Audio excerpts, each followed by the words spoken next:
Thank you. So, hello everyone, whatever time of the day it may be for you where you are. Welcome to G19.5. Last year we had G18.5 as the first attempt. And actually I've taken quite a few of the slides that at the time Paul and Kathy used to welcome everybody to G18.5, or as it was known then, G19 Kickstart, because I don't think there was too much missing there, and in a way it's an interesting attempt to see how much things have changed over the last year, or how much we can sort of continue where we were. So last year the title was 12 years out and 12 years forward, so now logically it should be 13 years out and 12 years forward, which makes 25. What's trending and what's pending in grassroots network science. Feels a bit like, speaking out in a big black hole, because I'm not completely sure. I can see there's 33 of you. Maybe all of you are seasoned GLEON conference goers. So then, in fact, there's nothing much to tell you because you know. But I'll just struggle on anyway for those that may be new and just want to see, what is it people do in GLEON.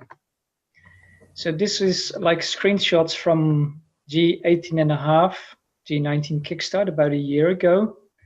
So you can see people being there, listening, participating, and I hope we will do just as well this year. So the message really still is, it's an experiment. It's still an experiment. Last year was the first attempt. Why do we do this? Because more traditionally, we have all hands meeting where we're physically in the same building. At some point, we came up with the idea, let's meet halfway the two all hands meetings. Let's meet up in cyberspace with the following bullet points as purposes for doing this. To meet up, say hello to your GLEON friends, which there are many. Provide an opportunity for a heads up what's happening in GLEON. This case, slightly different from last year, over the 3 days, so we have today, tomorrow, the day after tomorrow, we'll have 6 plenary talks to really showcase achievements, scientific achievements in GLEON, because it's something that was felt between those of us that organized this meeting. And of course, I should say at the start, this is Liz Ryder, David Hamilton, Fang Pang, and myself. So we felt that if you go to an all-hands meeting, it's very different from traditional scientific meetings, which is, we'll come to that, which is one of the real attractions of going there, because rather than sitting down and listening, you actually actively participate. But sometimes we feel, the opportunity to really present to each other, this is what we've achieved by doing GLEON-style science. That opportunity was missing somewhat, and perhaps those, virtual meetings will develop into a place where we can do that. And this year is the first attempt with, I think, 6 very interesting talks, 2 today, 4 to come.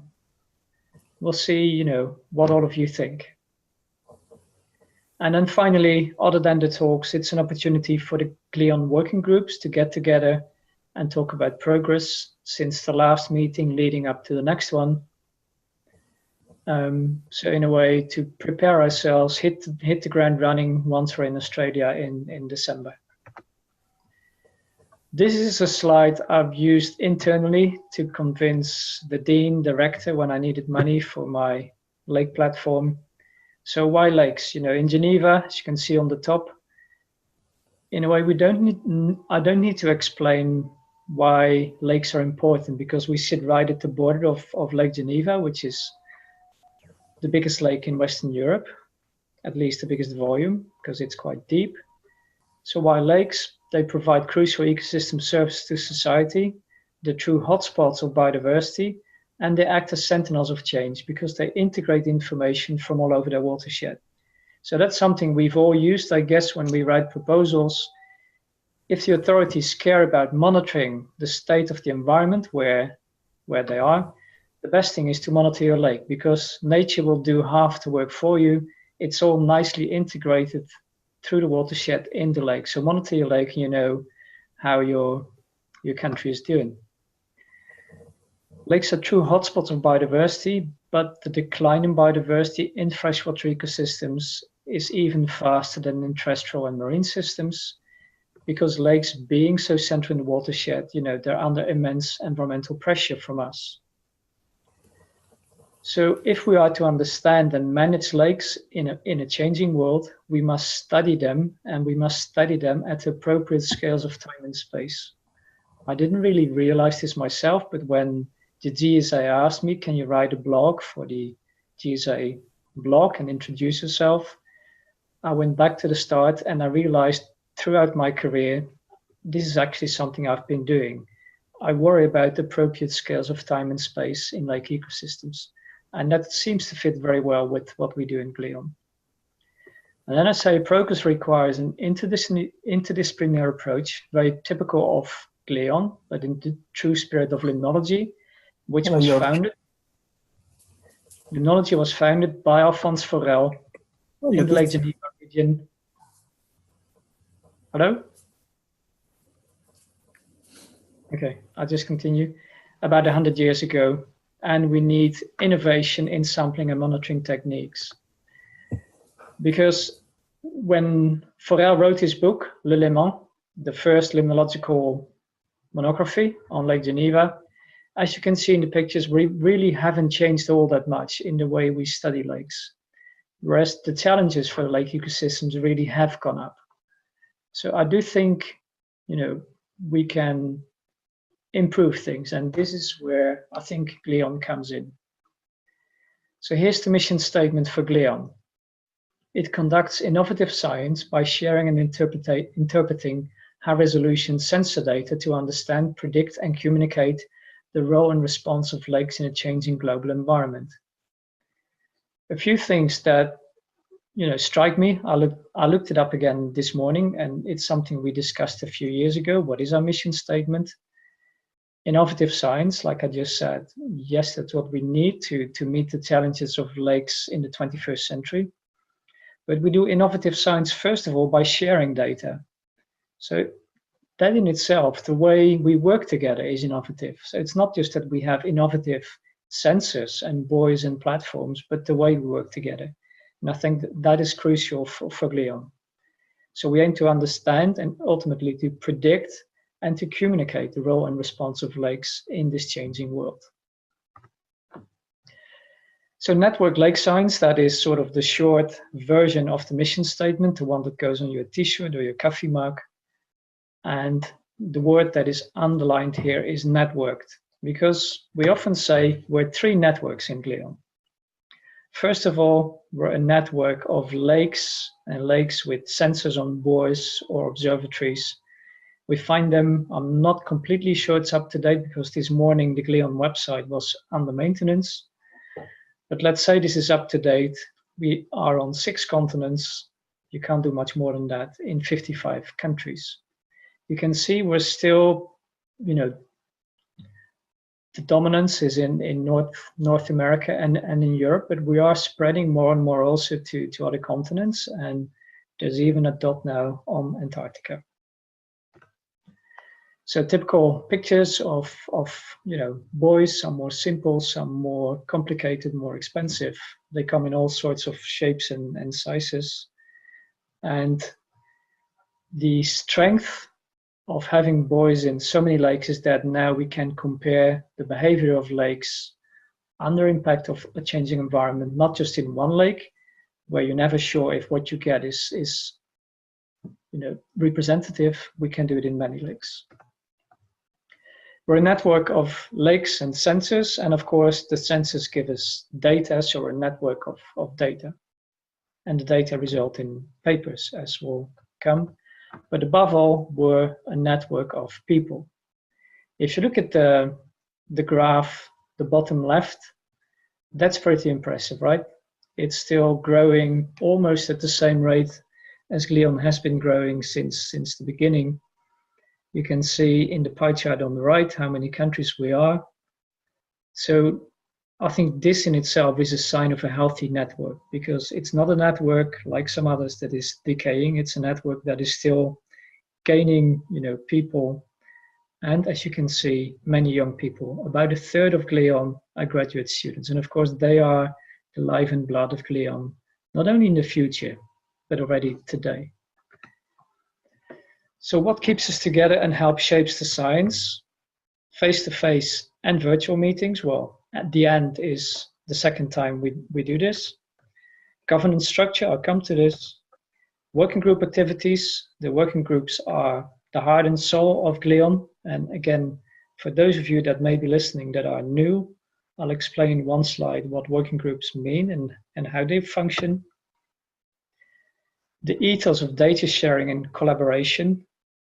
Team science, like I said, if you look at the mission statement, this is actually the first word that comes up. It's about being a team, about collaborating. That is essential for GLEON. Then the student association is going to be a separate slide, and actually there's going to be a separate introduction, I think tomorrow, if not on Thursday. So I don't have to say too much, but it's true that the graduate students are extremely important for how GLEON works and continue to grow and operate. And then equally important and equally maybe unique for an organization like GLEON is the CCC, the Collaborative Climate Committee. In GLEON, through the CCC, we care about the people that come to meetings. Everybody that comes to a meeting should feel at home, should feel, at ease, so that she or he can participate in all the working group activities. And there's a special committee that makes sure that every time we learn from previous meetings and every time we try to improve. So here's something about the structure of GLEON. And look at the big word at the bottom, GLEON community. GLEON is a grassroots network. That's how it started, and that's what it still is today. So yes, in the other boxes, there's committees that all play their role in running GLEON, but in the end, it's all the members. The hundreds of members that we have today, they determine what happens, they determine how we do things in GLEON, because it's all bottom up. I've mentioned the Collaborative Climate Committee and GSA. Again, there's going to be one slide each, but there's going to be separate introductions or separate progress reports, if you like, tomorrow and the day after tomorrow. And today, what I try to do is also to represent a little bit about what we do in the steering committee. What else is there to see in this slide? Working groups, right in the middle there, because that's where the science is being done. That's where the science that you hear about today probably, found its roots. Okay, this is actually a slide in transition. This is the GLEON steering committee. So what's the steering committee? It's just people that say, I have some time and I care about GLEON. I'd be happy to play my part to help GLEON staying active, healthy, growing.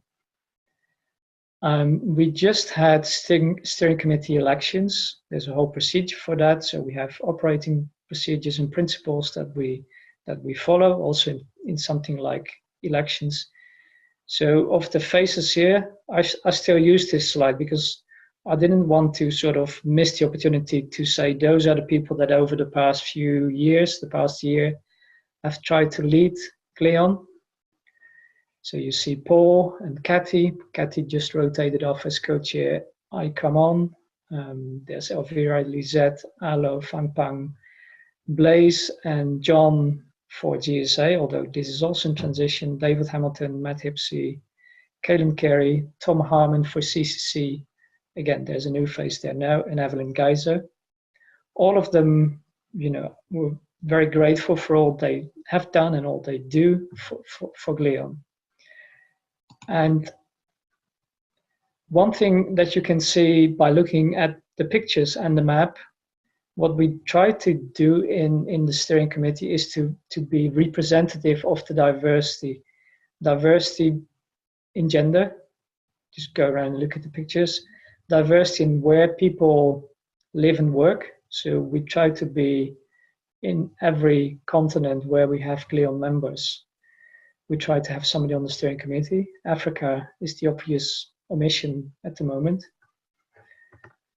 And then newly elected Catherine O'Reilly and Rafa Marce.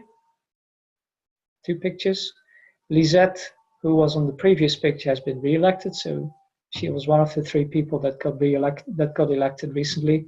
And then Stephen Sadro is now leading the CCC. So a few new faces. GSA, I would say all of us in GLEON are proud of the GSA. If you come to a GLEON meeting on the first day, that's the people you see. They run workshops. They're very active in developing the science, in training the next cohort of other students that come and join GLEON. And they're very active in all the working groups. I think it's fair to say that most projects without grad student involvement don't really make too much progress. So GSA, and again, there's going to be an introduction, there's going to be progress about what they've been up to this week, but we're all very proud of the GSA. Where have we been in the past for the real meetings, so to speak? The all hands meetings, you can see them listed here. GLEON 20 coming up in December. Far away, well, far away at least for many of us, but a beautiful place. So Rottnest Island off the coast of Perth in Australia, organized by Matt Hipsey and Justin Brooks, amongst others. And also here you can see we try to go to different places. Having said that, financially, it's often attractive to have a meeting, say, North America, because we'll come to that. That's where still the majority of the funding is coming from. So this is one of the points of discussion in the steering committee. How do we continue to organize the meetings so that we do justice to the different continents and still do justice to the limited means we have to get people there. Working groups, you can see different names here. I remember doing an introduction in Mohonk last December, just before people had to choose where to go, which working group to choose, at least for day 1 to start. So again, if you're for the first time listening to what we do, if you come to a GLEON meeting, probably right from the start, day 1, working groups will introduce themselves by saying this is what our interest is in the lake research we do. So there's going to be a little introduction, and then people have to make an initial choice. Doesn't mean you have to stay there, you can do whatever you like, but make an initial choice to go to a working group. A working group provides some structure to GLEON. In the end, the work, the science is done in projects, but all of the projects are based within working groups. So again, to have a little bit of structure, because there's quite a few people that like to see some structure at least. And most working groups, I believe, will present themselves this week as well. I've seen, reservoir lake management, I've seen modeling, the theory group, lake physics, I think together with models, lake metabolism, citizen science. So you'll be informed about progress on projects that are ongoing in the different working groups.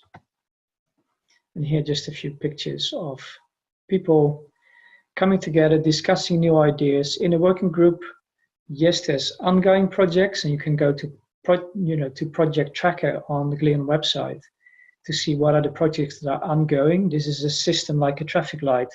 If it's green, it's a project that is fairly new. If you feel attracted to the project, you're very welcome to join. Just contact the contact person. If it's orange, it's a project that is well underway, but if you really feel you have something to offer, you could still join. And a project that's on red means a project that is closing, that is right in the publication.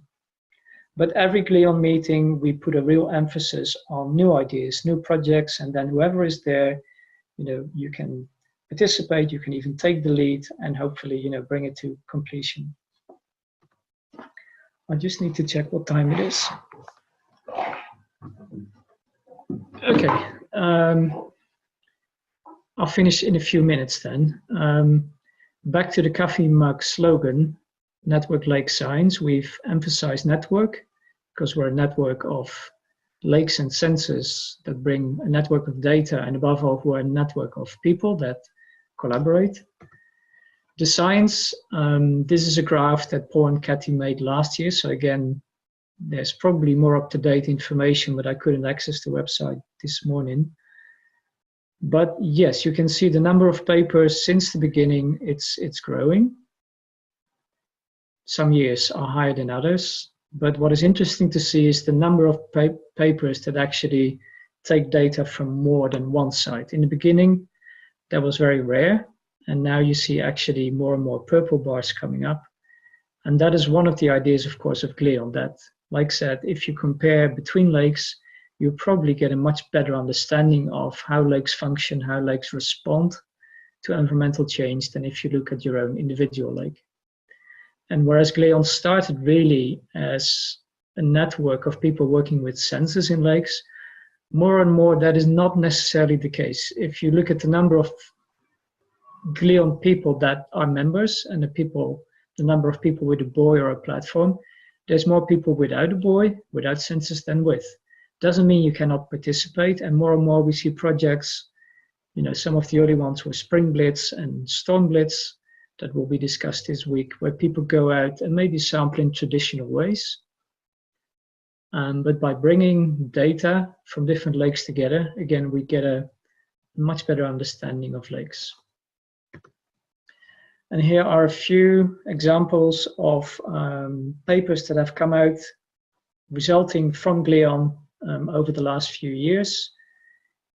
You can see probably people from the network. You can see, I put one paper on top that sort of is hiding other papers now. Doesn't matter, you can go to the website and look up papers that have been produced. I put the paper on the top left for two reasons. It's a very recent paper. It's a paper with nearly 200 authors. So the first author is Evi Mansuki in my group, and it's really GLEON inspired. That's why I show it here to finish off with. First of all, it was, it's many people that work together on lakes, and we get messages that we couldn't get from, working alone and working on one or just a few lakes. So the size, the scale is important. And the second thing I bring it up here is this, that GLEON has not only sort of developed as GLEON, it has inspired many other projects in different continents. People from within GLEON that took the spirit of GLEON to their own place and developed similar projects. And we've seen SAFER in North and South America. We've seen NetLake in Europe. NetLake led to Mantal, which is now 12 new PhDs working on extreme and episodic events in lakes, the risk of tipping points. So it's another sort of real outcome of people that had the idea for GLEON now a number of years ago, and you can see how active it still is. And really, that's where I would like to finish my introduction. And Van Pan, can people ask questions? Yes, I think people can ask questions. Just switch on your speaker. If you are not speaking, please mute your speaker.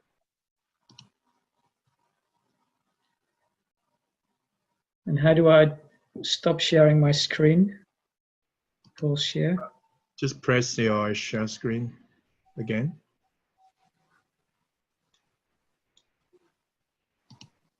You still see my screen or not? You do? I do. I can see Gesa nodding, but I press pause. Wait a bit.